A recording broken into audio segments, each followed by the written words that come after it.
Hello everyone, and welcome back to another What If. Today we're going to see what might happen in a universe where Peril and Sky switch places. This is kind of tough because of Peril. She just set everything on fire. But I was able to muddle my way through, and I think you guys are going to enjoy it. So sit back, relax, and we'll get started. When Scarlet found Kestrel with her twins and gave her the choice, Kestrel knew what she had to do. The dragonet without fire was an abomination. He would be useless and helpless and unable to protect himself. Her daughter, however, she would make something of herself. So Kestrel tried to escape with a dragonet that had too much fire, only to find that she was too much even for her own mother to handle. In moments, the unaware dragonet's orange scales had seared into Kestrel's talons. Kestrel flung her out of her grasp, almost unintentionally, and the little dragonet flew into the rushing river beneath Kestrel. Scarlet and her guards had already taken flight, roaring and giving chase to the one who dared to abandon them.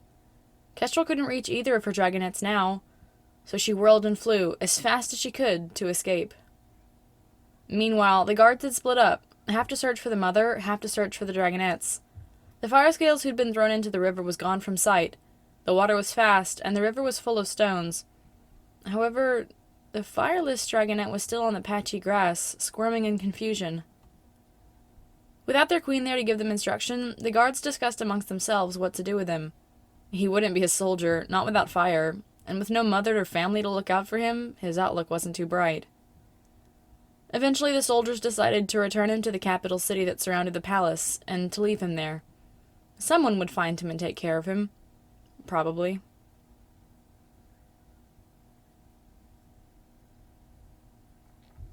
Sky grew up in the city surrounding the Sky Palace, but he was about as far from riches and glory as anyone could get. As long as he could remember, he'd been alone, living on the streets and finding help wherever he could. He wasn't like other Skywings, and they were always quick to remind him of this. Sky was broken or something because he couldn't make any fire.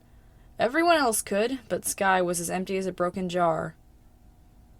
He wasn't the only street dragonet in the city, but he was an outcast even among other outcasts. Sky was skinny and small for his age, and he wasn't very good at fighting. He spent most of his time searching for food and hiding from other dragonets who tried to take it from him. All his life he'd wondered who his parents were, who his family was. They must have thrown him away because he didn't have any fire. Sky didn't understand why they would have done that. He thought that if he had had a family, he'd cling to them and never let go no matter what was wrong. Sky grew to be rather mistrustful of other dragons, if only because they seemed interested only in hurting him. He liked to explore the woods outside the city. He ventured farther and farther as he grew older. Out there, it was peaceful and quiet, full of fascinating animals who didn't laugh at Sky or try to claw him. He liked to sit in a quiet spot and wait until the animals didn't notice him. That was the best way to watch them. Sky knew he'd never be anything grand like some of the other dragonets dreamed of being. Nobody wanted a soldier without fire, and soldiers were all anyone cared about. As he got older, he decided that if he'd never fit in, he'd stop wasting his energy trying, and start spending time doing things he enjoyed. At least then he'd like himself, even if nobody else did. Peril was having a bad day, after a lot of bad days. No matter where she went or what she did, everything she touched caught on fire. The only thing that didn't burn when she touched it was water or stone, but ever since she'd been a dragonet, she'd been terrified of water, and there wasn't much stone in the forest. Peril didn't remember why water scared her so much, but she had a dim memory of it pouring down her throat and choking her, threatening to drown the fiery core in her chest. She didn't know when or if that had happened, or how she survived, but Peril did not go into the big river, even though now she could fly. Mostly she stayed on the thin strip of muddy shoreline, where she could only scorch moss and blacken the thick mud. It was miserable and lonely, but every time she tried to explore, she burnt everything she touched. Peril grew up very confused, until the day she met someone else for the first time. The creature couldn't talk like Peril did, but it seemed like it was trying to. It was smaller than Peril, and colored in browns, and had fabric on it. Peril was fascinated, and very careful not to touch it so she wouldn't hurt it. The creature almost touched Peril on its own, but Peril managed to get the message across when she accidentally bumped into a bush trying to get away, and the entire thing burst into flames. The creature didn't seem afraid, though, and to Peril's delighted surprise, it kept coming back. And eventually the creature learned how to talk. Her name was Wren, and Peril was delighted to realize that, finally, she knew someone else. Wren was alone too, she said. So Peril suggested that they be alone together, which was her best idea ever, and that's what they did. They got along wonderfully. Wren and Peril had very similar personalities, even though they were very different in other ways. But the best thing was that Wren was helping Peril pick her way towards the mountains, where there was much more stone and much less flammable things. Peril knew other dragons lived on the mountains. She could see them flying and roaring and breathing fire sometimes. But she didn't want to go near them. She was nervous they wouldn't like her. Who would when she could set them on fire just by accident? Wren agreed that they shouldn't go near the other dragons, because she said they would try to eat Wren, which was a horrifying thought. But the base of the mountains would be empty and rocky, perfect for their odd little pair to make a home. There were patches of forest above and below it, so Peril would be able to find food, but she'd also be able to walk around without fear of ruining everything around her. As Sky grew older, he ventured farther and farther down the mountains into the forest nearby. He knew there was a lot more to be found further into the valley, but he wasn't ready to explore there yet. As much as the city scared him, being completely and truly alone scared him more. He liked animals, he didn't want to eat them. So he needed to stay near the city where he could steal other food from other dragons. But one day, he went so far the forest fell away into a rocky, jagged cliffside. It was kind of interesting. Sky saw a few pretty snakes sunning themselves, but they slithered away once he got close enough to get a good look.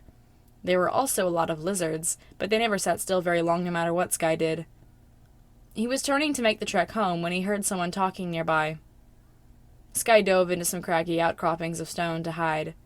Whoever it was probably wouldn't hurt him, but he didn't want to be laughed at right now. "Look, I'm just saying it's the plant's own fault for being flammable," someone said. "Exactly," came another voice. The first voice continued. "Plus, at least we got the fruit before you set it on fire." The second voice laughed. Sky tilted his head curiously. The first voice sounded strange, soft, and wrong, somehow, but he couldn't put his claw on it. No matter. It sounded like they were walking away, so he'd slip back to the trees now. Unfortunately, he caught his claw on a stone and yelped as it twisted, tripping in an uncoordinated flap of wings. Sky froze when the voices stopped. They'd heard him. Something darted around the stone, tall and fleshy, carrying an armful of red berries. Before Sky could be too surprised, a dragon followed. She was bright orange, and around his age, though she was a little bigger than him. Fine gold lines traced her scales, almost as if she was glowing. After a moment of silence, the orange dragon blurted, "Wow!" bouncing in place a little. The other animal was glaring at Sky.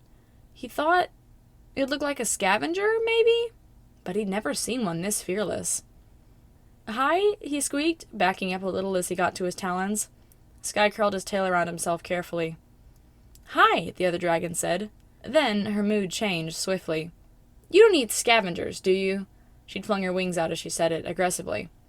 He stammered, caught off guard. No, I don't usually, or ever. I don't ever," he swallowed. The scavenger narrowed her eyes at him. "Sounds like a liar," she said. Sky jolted. "You can talk?" he said in surprise. The scavenger was studying him more closely.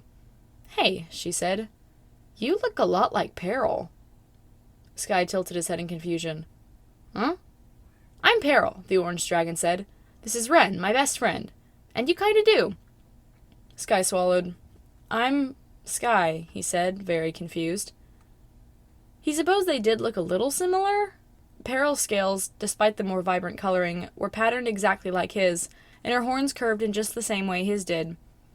Even her eyes were the same shade of vibrant, unique blue his own were. He'd never seen anyone else with eyes like his. Suddenly, he wanted to get to know this dragon. He felt she was important. "I'm Sky," he said again, more confidently this time. "It's nice to meet you." And that's where we'll leave off. This one's a bit shorter, I know, but I didn't have a lot of plot ideas for it. Basically, it's just the switch for these two. Sky grows up in the city and Peril meets Wren. Then they do make friends, so don't worry. What do y'all think would happen if they switched? Would Peril make friends with Wren, or would she have traveled even farther inland like the river? What about Sky? Would he have been put in the arena like Peril, or would he have a different job somewhere? Anyways, remember to like and comment below if you enjoyed the video. Check out the description for links to my DeviantArt and Redbubble. Thank you so much for watching, and please have a blessed week. Rise up from the ashes, wings on my back, stay lit like a matchstick. We ain't coming back, I swear. Just let go and see what happens. Gotta let go to see the magic happen. They got us a quick change, so we like them in phase. I'll just plot a new watch, time to make my wrist ring. The 0